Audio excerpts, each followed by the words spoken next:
The blind date had been empty for 15 minutes, and then two little girls she had never met ran through the door, found her face in a crowded room, and said her name. But that was still a few minutes away. Right now, Clara Ellis was staring at her phone. The last message read, "On my way. 10 minutes." That was 23 minutes ago. Opened. No reply. She turned the phone face down and looked at the breadbasket she hadn't touched. Maison trellis.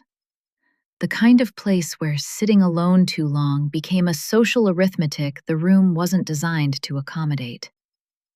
Clara had counted 4 couples seated since she arrived.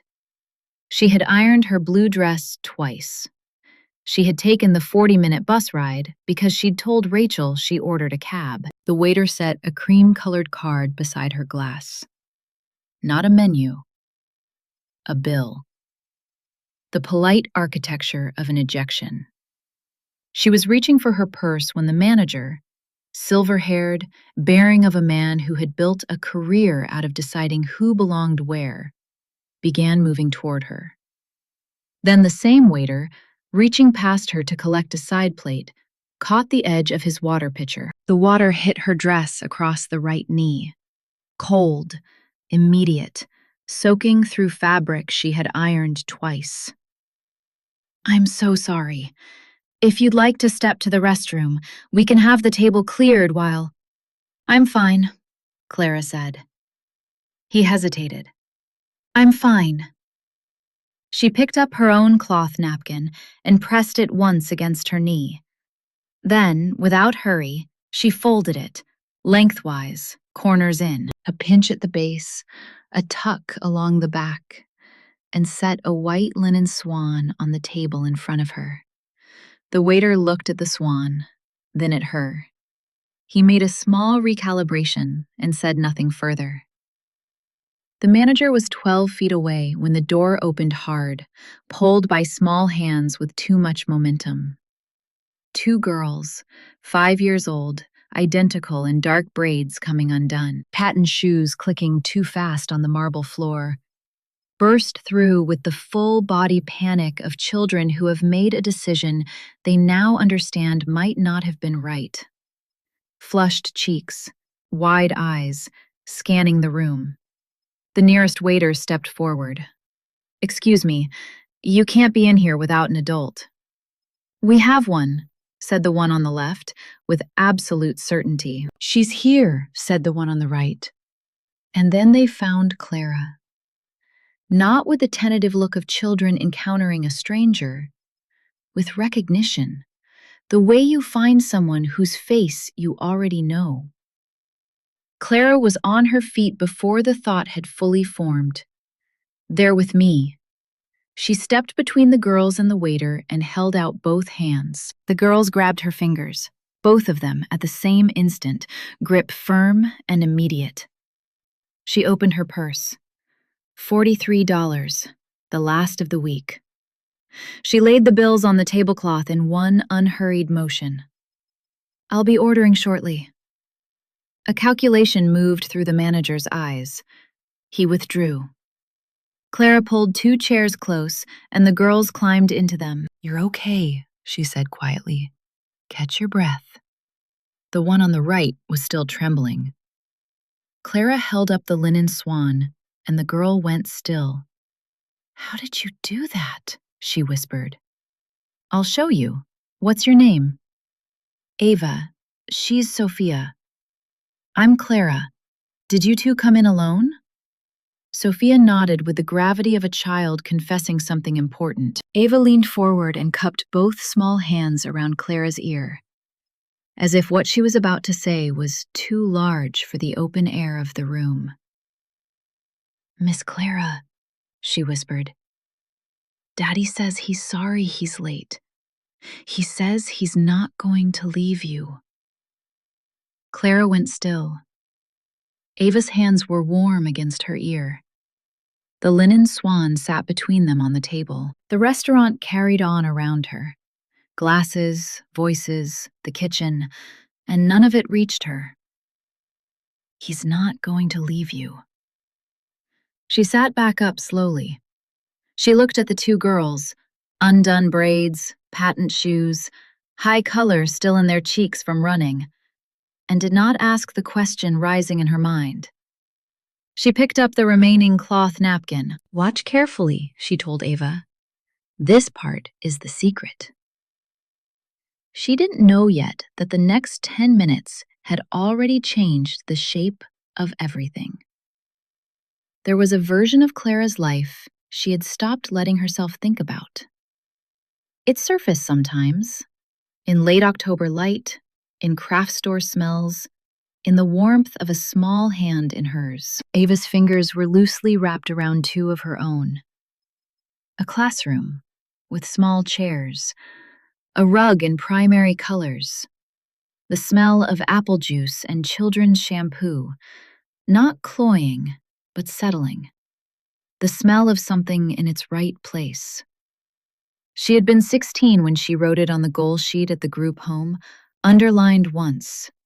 Kindergarten teacher. Her caseworker had said, "That's a nice goal, Clara," in the tone people use to confirm a dream they don't expect to be followed through on. Clara had followed through for 2 years. Community college prerequisites while waitressing, spreadsheets, program research. Then her roommate lost her job and the landlord raised the rent, and Clara ran the numbers and made the calculation. What can be held and what has to go? She kept the apartment. She let the enrollment deposit lapse. She told herself it was temporary. That was 6 years ago. Now she was the front desk associate at Bennett Tech Corp, Building B. She signed for packages, answered the main line, directed visitors to elevator banks. She knew coffee orders, anniversary dates, assistants' names. She knew which executive's son was afraid of escalators and had learned, without being asked, to stand near the one by the parking entrance on bring your kid to work days and talk baseball until the lobby refilled and the escalator was just a machine again. She had been reprimanded for leaving her desk. She had not done it again. Most colleagues did not know her name. She had been referred to twice as the girl downstairs.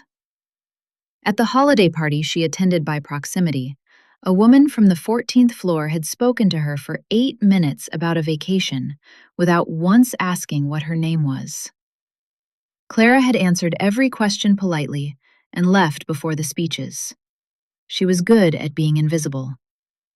She had been practicing a long time. She was not practicing now. Ava's jacket, pale yellow, well-made, had a clasp at the collar that had come undone.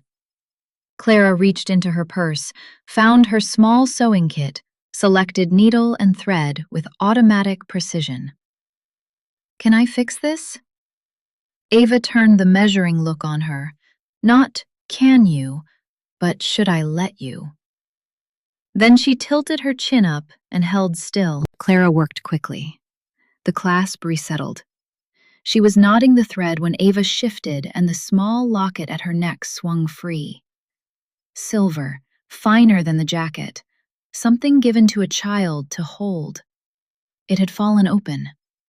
Inside, under a tiny pane of glass, was a photograph. A woman with her arms around two toddlers, face turned mid-laugh. Or it had been, once. The left side had faded until the woman's face was a suggestion of warmth and light, not quite a face anymore. Clara closed the locket gently and set it back against Ava's collar. Her hands were still. She's not here anymore. She smoothed Ava's collar flat and said nothing. At the next table, a man in an expensive suit walked past and caught the corner of Clara's tote bag. At the next table, a man in an expensive suit walked past and caught the corner of Clara's tote bag with his shoe, knocking it sideways. He did not look down. He did not slow. He continued to his table and was absorbed back into his evening without a single backward glance. Clara righted the bag. That was rude. People sometimes are. Why? When they're very caught up in themselves, they stop seeing what's right in front of them. Do you forget? Sometimes, Clara said honestly, but I try not to. Sophia tore her bread roll in two and handed half to Ava without looking. Clara watched the small transfer and felt something tighten gently behind her ribs. She looked at the door. He came in the way people do when they are trying not to look like they have been running.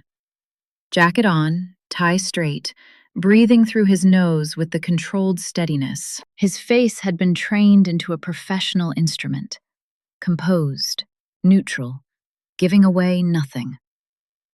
That lasted 4 seconds. Then he saw them. What crossed his face was not simple relief. This was the exhale of a person who had spent 20 minutes in genuine fear. Sophia had leaned against Claire's arm and was deep into a story. A duck, an improbable missing boot. And Clara was listening with the quality of attention children are exquisitely sensitive to. Real, not performed. Ava held up her napkin swan and said something. Clara pointed at the fold. 3 seconds of simply looking at each other. She registered. Mid-30s, suit worn like something he'd forgotten putting on, tension across the jaw that had nothing to do with this room. He registered. A woman he had never met, who was exactly where he needed someone to be. "Dad!" Sophia launched out of her chair. He caught her with the ease of a man who had done it 100 times. He held her against his chest. "You scared me." "We found her," Sophia said, with total confidence. He crouched to Ava's level. Clara poured herself a glass of water, giving them a moment. When she glanced back, he was standing again, looking at her. He began.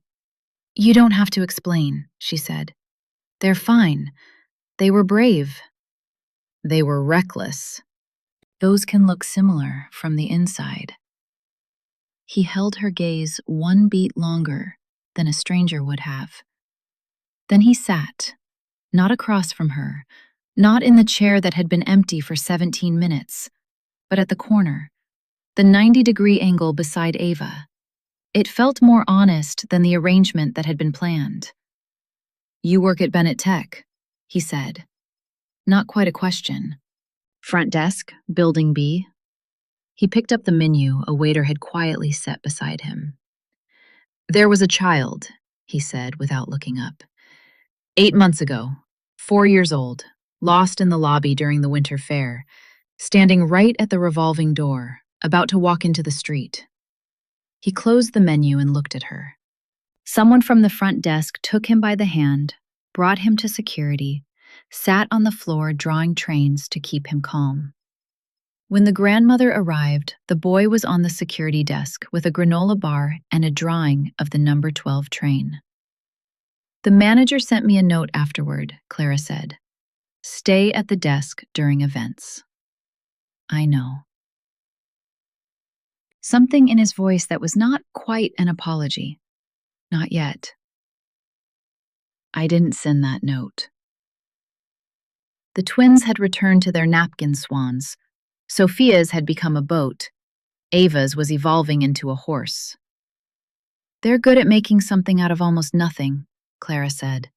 He followed her eyes to his daughter's. The composed architecture of his face met something it wasn't built for. And for a moment, just a moment, the careful control of it gave way. "Yes," he said, very quietly. "They are." The dinner was not the dinner that had been planned. 2 5-year-olds who needed chicken and plain pasta with butter, no sauce touching the pasta, firm position, and Sophia's complete, urgent account of a movie she had watched the previous weekend, delivered to whoever was listening. Clara listened. She asked questions at the right places, because Sophia's story had genuine internal logic, and the teller always knows the difference between real attention and performed attention. Across the bread basket, Marcus watched this. Then Sophia said without transition, "Mama used to do that." Silence arrived with the speed of something that had been waiting. Clara turned to Sophia and held the silence open without filling it. "Ask what happens next," Sophia said, "when I was telling a story, because I forget the ending sometimes." "What happens in this one?" "The dog finds his family, but first he has to cross a really big river." "That sounds hard." "He makes it. He's a very good swimmer." "I'm glad," Clara said.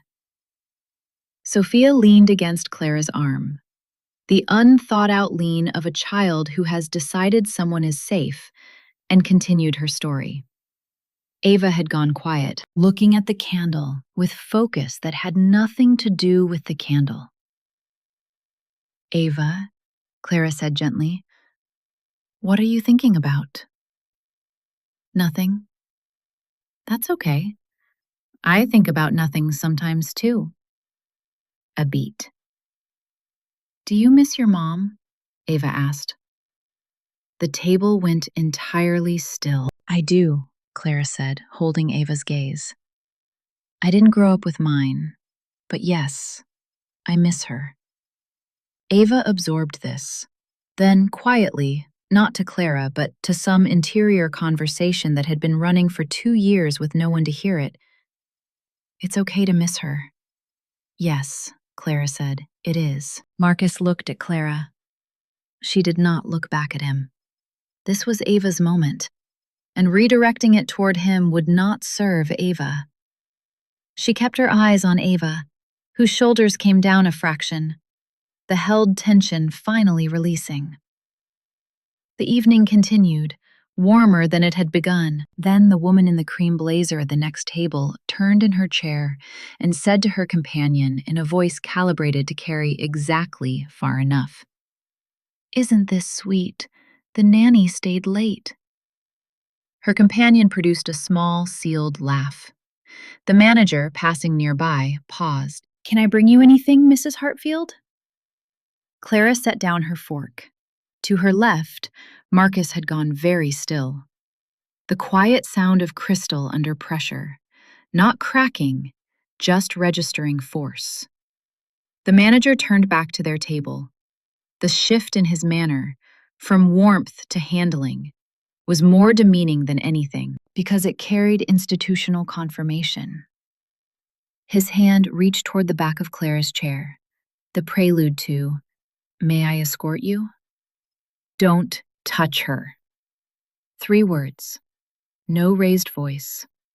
They landed with the weight of a person who had learned what it cost to mean something and was spending it now. The manager's hand stopped midair. Then she picked up her purse. She rose without hurry. As she turned to set money on the table, Marcus moved to cover the check. Clara placed her bills down first, her portion, her money, beside her plate. "This is mine," she said. Quiet, final. "I helped your daughters because they needed someone. Not because of who you are. Not because of what you can pay. I would have done the same for anyone." She looked at the twins once more. "Your swans are beautiful." "Yours are better," Sophia said. "You'll get there." She walked to the exit without hurrying, pushed through the door, and stood on the sidewalk in the cool evening air. She had spent $60 she did not have. She counted that as having. She had made it half a block before she heard the door behind her. 2 pairs of small footsteps, 1 pair longer. Then Sophia's voice, carrying without regard for how far it traveled. "Clara, wait!" She stopped. She turned. Marcus was walking toward her with the girls on either side. Their breath was visible in the cold air. "I'm walking them to the garage," he said. "It's this direction. We can walk a block together." She looked at him, at the girls. "Okay," Sophia's hand found Clara's without asking. Clara let it stay. It was Sophia who broke the silence. On Fridays, Sophia said, with the matter-of-fact clarity of a child reporting something obvious. Daddy said you go there on Fridays, so we knew where to find you. The block felt shorter than it was. Daddy told you that? Clara asked carefully. Sophia nodded. Ava looked up at her father, then back at Clara. He talks about you, Ava said. At dinner, sometimes. Clara looked at Marcus. He had the air of a man choosing between a true thing and a convenient one, and choosing the true one because there was nothing else worth doing. Rachel is your friend, he said. She's been working in the building for 2 years. I have the floor above legal. He paused. 3 weeks ago, I asked her to arrange an introduction. I wanted to meet you in a normal way, at a neutral place. I didn't tell her what to tell you about who I was. You thought I'd treat you differently, Clara said. Yes. The restaurant? My Friday evenings?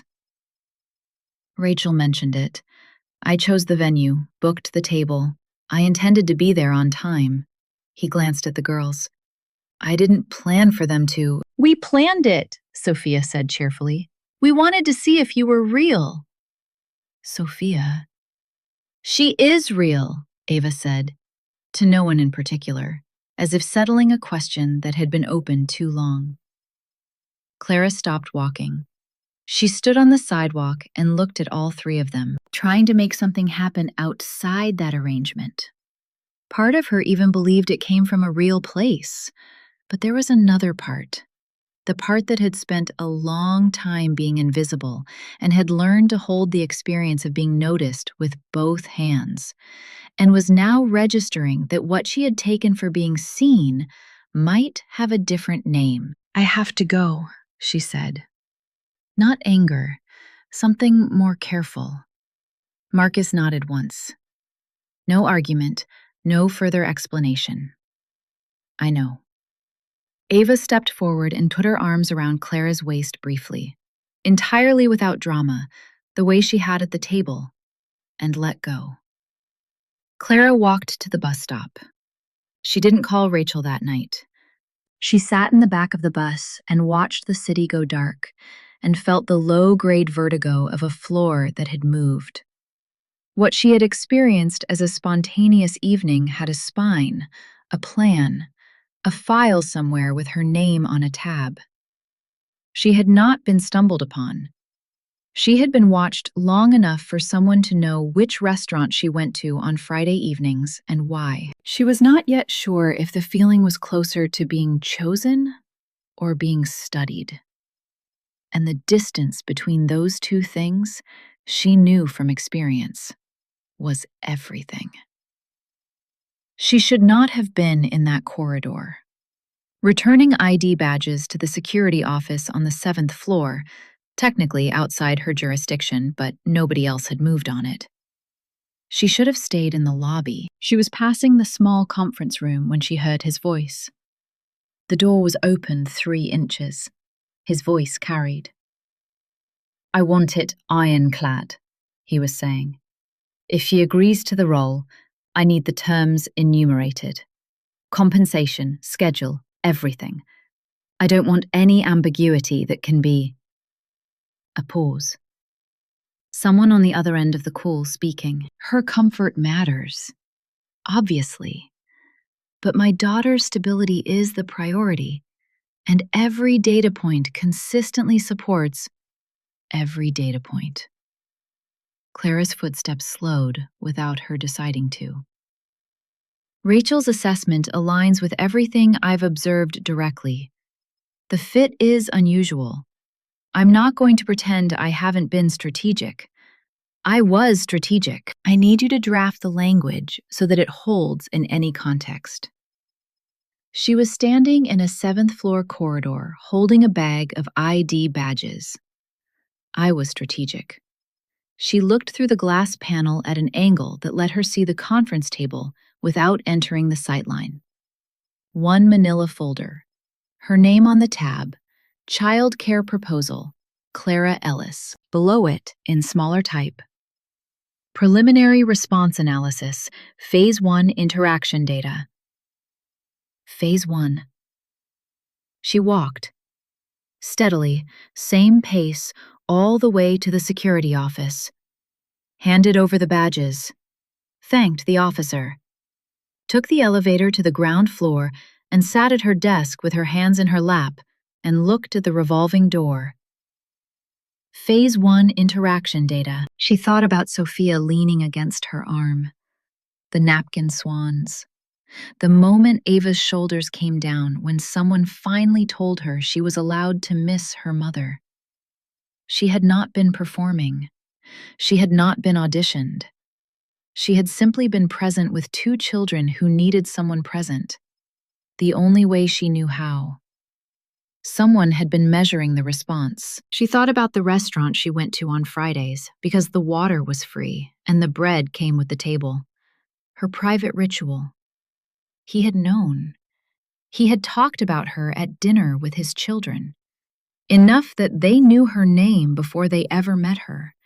And he had made a document with her name and the word proposal and the phrase Phase 1. She had grown up with the word proposal attached to her existence. The group home had a care proposal for every child, a file that itemized your needs, your challenges, your potential value to a placement family. She had been someone else's solution many times. She knew, in the oldest and most protected part of herself, that the moment you become someone's solution, you stop being a person. She was done being a solution. She drafted her resignation in the Notes app in the parking structure around the corner, in the rain. One paragraph. Polite. Nothing about why. She submitted it that night. She didn't answer Rachel's 3 messages. She went home and stood in a long shower until the water turned cold. Then she put on her oldest sweater, made tea, and sat at the window watching the rain. Beneath the anger and the cold, clean hurt of it was a deeper thing. The specific grief of something she hadn't let herself call a beginning. The warmth of Ava's arms, the weight of Sophia against her side, the man who had sat down not across from her, but beside her, at a 90-degree angle, as if proximity mattered more than arrangement. She had been seen, briefly, really seen, and it had turned out to be a study. She had not planned to be there at all. Bennett Tech Family Day. Annual. Main atrium, double-height ceiling, marble floors that carried sound everywhere. She had helped coordinate the signage in previous years. She had worked her notice period quietly and left on her final day the way she had arrived every day for 3 years, without ceremony. She was there now because of a blue stuffed elephant. Small, soft, worn at the left ear from being held too many times. It appeared in the security office during her notice period, tagged with masking tape in a child's handwriting. Ava Bennett. The officer texted her. She hadn't been removed from the directory yet, asking if she knew how to return it. She came in through the side entrance. She meant to leave it at the front desk and go. The event was in the atrium, the other direction entirely. She had no reason to be anywhere near the main hall. She had not accounted for the propped open atrium doors, or the way sound carried from that room, or the fact that after 3 years, she still turned automatically toward familiar noise. She heard the event and found herself at the atrium entrance without having decided to go there. Blue elephant in her tote bag. 200 people between her and the exit. On the stage at the far end, Marcus was speaking. 2 board members at a table to his left, the company podium to his right. She turned to leave. Clara Ellis, who I believe may be here, filling a 2-story room. She turned back. Marcus had stopped mid-sentence. across the full width of the atrium, through 200 heads. He had seen her at the entrance. "If you'd be willing to stay," he said. 200 people turned. In the 6 seconds it took to register, she moved through every room that had ever turned toward her and asked her to leave. The restaurant, the manager's outstretched hand, the bill before she'd ordered anything. Her name called across a room as a problem to be managed. This was not that. Then Sophia and Ava hit her from both sides at once. She put her hands on them. "Hi. You came back," Ava said. "I came to return something." She held up the tote bag. Sophia pulled back far enough to look up at her. "She didn't forget it," she said, with the composed accuracy of a child reporting a fact. "She left it on purpose. She wanted you to have to come back." She thought about the masking tape label, the careful handwriting. Ava Bennett, not lost, left. By a 5-year-old who had no other way to pull the thread. At the stage, a board member leaned into his microphone. "Mr. Bennett, perhaps we should return to Q2. There are questions about your personal stability, your capacity to—" "We'll get to Q2. Marcus's voice was level, unbothered. "You asked about my capacity to lead responsibly. What I'm about to say is directly relevant." He stepped off the stage. Not dramatically. Done, the way any person leaves a height when they no longer need it. He walked across the atrium floor, and people moved for him without being asked. He stopped in front of Clara. Her notebook had fallen from her tote bag in the impact of the girls hitting her. Small, the one she carried everywhere, open to a page of her handwriting. He looked at it. Then he bent down and picked it up, held it closed, the way you hold something that belongs to someone else. He looked at her. "They told me," he said, quietly enough that it was for her and not the room. "Sophia and Ava told me that you are the only person who makes them feel loved the way they felt before their mother died." Clara's hands tightened on the small shoulders on either side of her. "I don't say that to make you feel responsible for them," he said. "I say it because you asked to be seen honestly. That is honest." "I made a document with your name on it," he continued. "Language from business. A phrase called Phase 1. I treated a human being like a hiring decision. That wasn't a strategy that went wrong.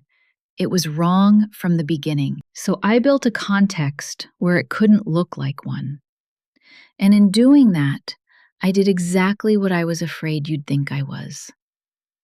Ava had loosened one arm from Clara's waist and found her father's hand without looking.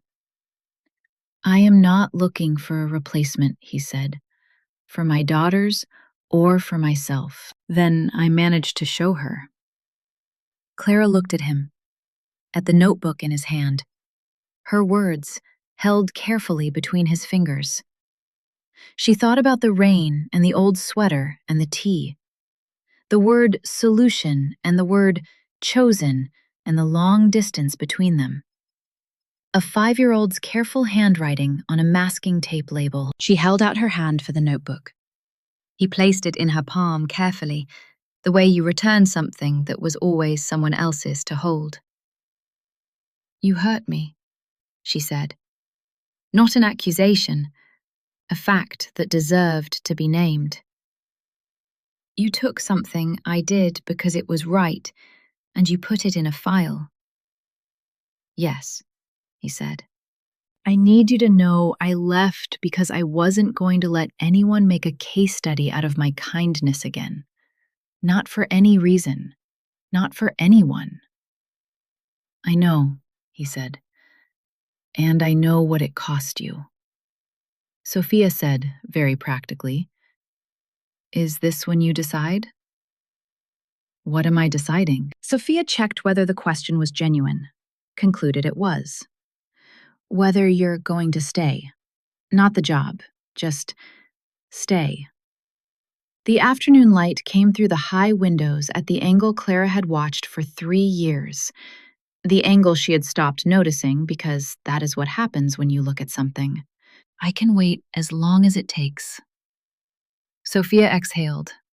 The deep, resonant exhale of someone whose story has finally arrived at its ending. Ava said nothing. She pressed her face back into Clara's coat and held on. 3 months is not very long, measured against most things. The new role, not offered until Clara had specified in writing to HR and then to the CFO that she would not accept anything originating from the proposal document, felt like hers. Not a placement. A position she had argued for herself. Guest experience lead. She set the standard for how the building treated every person who came through it. She had strong opinions about this. She was helping an elderly man with the building directory. A typo had been sending visitors to the wrong floor. For 2 weeks, flagged twice, would be flagged again Monday. When she heard it. Patent shoes on marble. 2 pairs. Unhurried. She finished with the man, watched him to the elevator, and turned. All 3 of them were at the back of the line. Hi, Clara, said Sophia. Hi, said Ava. Hi, good coats. We picked them, by ourselves. Excellent decision. Marcus came forward. The composed expression was there, structural, but beneath it was something warmer. We were wondering if you might be free for dinner. This evening, the 3 of us, and if you'd like, the 4 of us. I get to decide which 3, Sophia informed her. That is correct, Marcus confirmed, eyes not leaving Clara. Sophia had already begun folding an imaginary napkin on the desk with great seriousness. Swan construction in progress. Ava was watching Clara, with the patience of a child who had left a stuffed elephant in a lost and found on purpose. Clara looked at the question on his face, the real one, sitting between them without pressure. And she thought about the rain, the old sweater, the tea, about what she had said. I would rather be unseen and intact than visible and arranged. What time? She asked. 6, a place near the park. No Michelin stars. Very good bread. I like bread. I know, he said, simply, as if it were enough, and it was. She turned to Ava. Tonight I'll teach you the crane. She finished her shift at 5:45, changed in the small bathroom off the lobby, mirror with the crack at the lower left corner, and stood for a moment looking at herself. 26 years old. The girl from the group home. Still herself. She walked through the lobby. She knew the way she knew her own hands, and pushed through the revolving door into the evening. Marcus was on the sidewalk with his daughters. Sophia was feeding pigeons with bread she had apparently been carrying. Ava was facing the revolving door, watching it. When Clara came through, Ava's face did what faces do when what they have been waiting for finally arrives. Clara walked toward them. She did not hurry. She did not hold back. Some rooms are designed to tell you that you don't belong in them. A bill placed before you've ordered, a hand on the back of your chair. But there are people who walk into those rooms anyway. Not because they are fearless, because there is a child who needs someone to stay. Clara Ellis did not set out to be chosen. She set out to be decent. And that turned out to be more than enough to change the shape of everything. If this story reminded you of someone, share it with them. Leave a comment. Tell us about the person in your life who stayed when they didn't have to. And if that person is you were always worth more than the room you were standing in.